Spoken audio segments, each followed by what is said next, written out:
Nú ætlum við aðeins að skoða virðisbreytingu.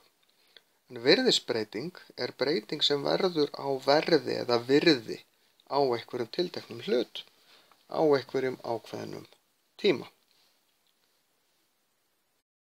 Kopar hækkaði um 7% á ári. Hvað ef hann hækkaði og hækkunin héldist í 3 ár? Fljótlega svarið væri að segja bara 3 sinnum 7 og halda þetta hækki um 21%. Við skulum athuga því að 3 sinnum 7 er 21. Við skulum skrifa það hérna svo við gleymum því ekki. En það er ekki þannig sem við reiknum þetta. Við þurfum að gera breytiþáttinn 1,07 í raun í þriðja veldi, sem þýðir það sama og gera 1,07 sinnum 1,07 sinnum 1,07.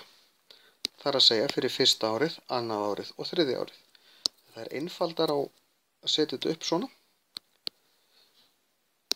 En við fáum sömu útkomu.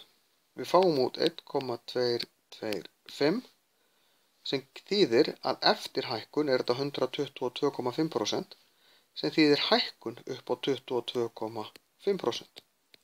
Því 100% er það sem við vorum með í upphafi. Þannig að þetta er ekki 21%, heldur 22,5%. Ástæðan fyrir þetta er hærra er að fyrst er þetta 7% hækkun, svo 7% ofan á það, þá er ekki bara 100% hækkun 7%, heldur líka þessi 7% sem bættust við.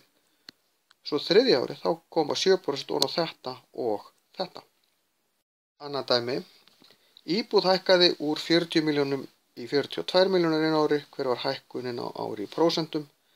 Hérna þurfum við að finna að hækkunin er 2 milljónir og til þess að reikna það þá þurfum við að gera 2 milljónir deilt með upphaflega verðinu sem eru 40 milljónir.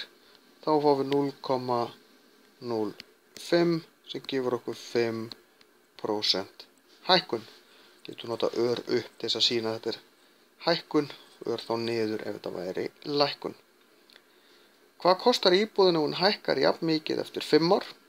Þá þurfum við að gera 40 milljónir sinnum 1,05, bætum 5% við 100% í 5. veldi og þetta gefur okkur 51 milljón.